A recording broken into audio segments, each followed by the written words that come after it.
Hi அனைவருக்கும் வணக்கம். அனைத்து பெண்களுக்கும் இனிய மகளிர் தின நல்வாழ்த்துக்கள் அப்படி சொல்லணும்னு தான் ஆசைப்பட்டேன். சொல்ல முடியாத நிலைமையில் நாம் இருக்கிறோம். போன வருஷம்லாம் பார்த்தீங்கன்னா நிறைய பேர் மகளிர் தின நல்வாழ்த்துக்களுக்காக ஹாப்பி உமன்ஸ் டே, இனிய மகளிர் தின நல்வாழ்த்துக்கள் அப்படின்னு சொல்லிட்டு ஸ்டேட்டஸ் வச்சாங்க. நிறைய பேருக்கு வாழ்த்து மடல்லாம் சொன்னாங்க. ஆனால் இந்த காலகட்டத்தில் இந்த கடந்த ஒரு 15 நாட்களாக வந்து பார்த்திங்கன்னா நம்மளுடைய சமூகத்தில் நிறைய வன்கொடுமைகள் நடந்து கொண்டிருக்கின்றது. இன்றைக்கி நம்ம மாத தொலைக்காட்சியில் பணிபுரிகின்ற ஆண்களிடம் சென்று இந்த உமன்ஸ் டேவை நீங்கள் எப்படி பார்க்குறீங்க, எப்படி கொண்டாடுறீங்க, பெண்களிடையில் ஆண்களிடம் நம்ம கேட்டு தெரிஞ்சுக்கலாம். வாங்க போகலாம். அண்ணே வணக்கண்ணே. வணக்கம் வணக்கம். நல்லா இருக்கீங்களா? நல்லா இருக்கிறேன். ஓகே. இன்றைக்கி வந்து பார்த்தீங்கன்னா அனைத்து பெண்களுக்கும் வந்து மகளிர் தின நல்வாழ்த்துக்கள் சொல்லிவிடுங்க. ஹாப்பி உமன்ஸ் டே சொல்லுங்கள். Happy women's day. சூப்பர். ஆனால் இன்றைக்கி இந்த மகளிர் தின நாளில் வந்து பார்த்திங்கன்னா உங்களுக்கு மனசுக்கு பிடிச்சவங்க ஓகேங்களா, அக்காவோ சரி பாப்பாவோ சரி யாரோ அவங்க வந்து உங்ககிட்டேருந்து ஒன்று எதிர்பார்ப்பாங்க. கண்டிப்பாக. அது என்ன நீங்கள் எதிர்பார்த்து இது வரைக்கும் நீங்கள் சொல்லாமல் இல்லை செய்யாமல் இருந்தது ஏதாவது இருந்தால் சொல்லுங்கள். நிறையா இருக்குது, நிறைய சொல்லலாம். ஆனால் அது ஒரு சிலவற்றை மட்டும் நான் பகிர்ந்துக்கிறேன். என் மனைவி வந்து ரொம்ப அருமையாக சமைக்கும். எனக்கு ரொம்ப பிடிக்கும் செட்டிநாடு சமையல். அவங்க வந்து சொந்த ஊர் வந்து காரைக்குடி.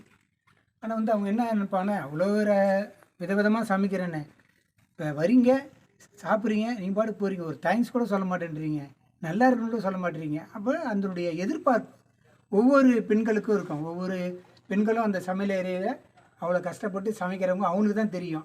நம்ம வீட்டுக்காருக்கு நம்ம பிள்ளைங்களுக்கு இவ்வளோ விதவிதமாக நம்ம செய்யணும், அப்படி பண்ணணும் இப்படி பண்ணணும்னு சொல்லி ரொம்ப ஒரு எஃபெக்ட் எடுத்து அவங்க செய்வாங்க. பட் ஏதோ நம்ம உட்காரோம், போய் சாப்பிட்றோம், பாட்டு கையை கழுவிட்டு வந்துடுறோம் அப்படின்றது தான் இருந்துகிட்டு இருப்பேன் நான் நிறையா டைமில்.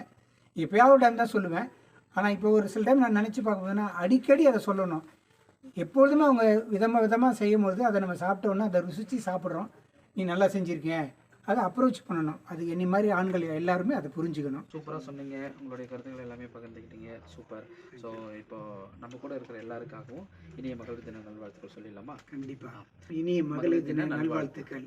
சூப்பர்ண்ணா. தேங்க்யூ.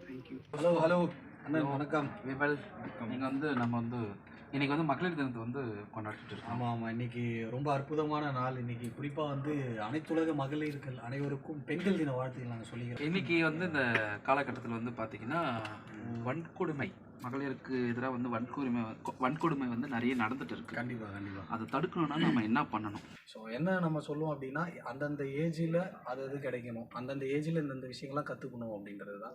ஸோ கண்டிப்பாக வந்து பெண்களுக்கு வன்கொடுமை நடக்குது அப்படின்னா அந்த செக்ஸ் எஜுகேஷன்றதை வந்து முக்கியத்துவம் கொடுக்கணும். அதனுடைய விழிப்புணர்வு அதிகப்படுத்தணும். கவர்மெண்ட் அதே மாதிரி இந்தியாவில் எது தேவையோ அதை வச்சுக்கணும். தேவையில்லாத சைட்ஸை பிளாக் பண்ணணும். ஸோ நிறைய அரபு கண்ட்ரீஸில் இருக்கிற மாதிரி ஸ்ட்ரிக்டாக ஒரு சில பனிஷ்மெண்ட்டை கொண்டு வந்தால் தான். ஒரு சில விஷயம் என்ன அப்படின்னா, ஒரு தவறான ஒரு விஷயத்த மொபைலில் பார்க்கணும், ஒரு சைட்டில் போய் பார்க்கணும் அப்படின்னா அந்த ஆக்சஸ் நம்ம கிடைக்கிறதுனால தான் போய் பார்க்குறோம். ஸோ அது இல்லாமல் இந்த விபிஎன் போன்ற விஷயங்களெல்லாம் யூஸ் பண்ணி கூட அதை வந்து ஹேக் பண்ணி எப்படி போய் அந்த தவறான விஷயங்களை பார்க்கணுன்ற அளவுக்கு கூட வந்து டெக்னாலஜிஸ் இப்போ இருக்குது.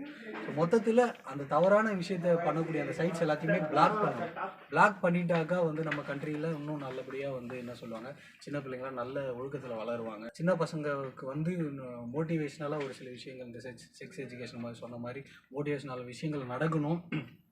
பேரண்ட்ஸ் எப்போவுமே கவனத்துடன் அவங்கள வந்து மானிட்டர் பண்ணணும். ஸோ தனிமையில் விடக்கூடாது. எப்பயுமே அந்த குழந்தைகள் சின்ன பெண்களாக இருந்தாலும் சரி, இன்றைக்கி பெண்களுக்குன்னு மட்டும் இல்லை, மற்ற சின்ன பிள்ளைங்களுக்கு இருபாலுக்குமே வந்து வன்கொடுமைன்றது நடக்க தான் செய்யுது. எல்லோரும் சேர்ந்து நின்று அதை தடுப்போம். என்னால் முடிஞ்ச அளவுக்கு நான் வந்து சப்போர்ட் பண்ணுவேன். என் குடும்பத்துலேயும் சரி, நம்முடைய குழந்தைகளுக்கு வர தலைமுறையினருக்கும் அது நடக்கக்கூடாது அப்படின்னா நம்ம சொசைட்டியில் வந்து ஒரு சில நல்ல விஷயங்களை பண்ணணும். கவர்மெண்ட்டும் அதுக்கு துணை நிற்கணும் அப்படின்னு சொல்லி கேட்டுக்கிறேன். ஸோ எல்லாமே நம்ம கையில் தான் இருக்குது. நம்ம மாறிட்டோம் அப்படின்னாக்கே எல்லாருமே மாறிடுவாங்க.